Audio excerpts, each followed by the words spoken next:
আমরা চলে এসেছি জয়রামপুর মহাকালী সাউন্ড দেখতে। আমাদের সামনে আছে মহাকালী সাউন্ড। তো গাইস আমাদের সামনে আছে নীলাচলে মহাপ্রভু। এখন সেটটি খুলে নিয়ে চলে যাচ্ছে। তো আগামীকাল নীলাচলে মহাপ্রভু পয়সানে গিয়েছিল সেটটিকে নিয়ে। পপ বেশ এনেছিল, পপ তিনটি দেখাবার চেষ্টা করছি। পপ বেশ এনেছিল নীলাচলে মহাপ্রভু। সামনে আছে Mahakali.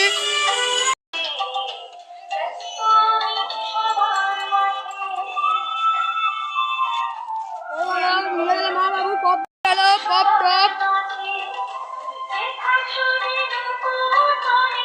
নীলাচলে Mahaprabhu full matching set.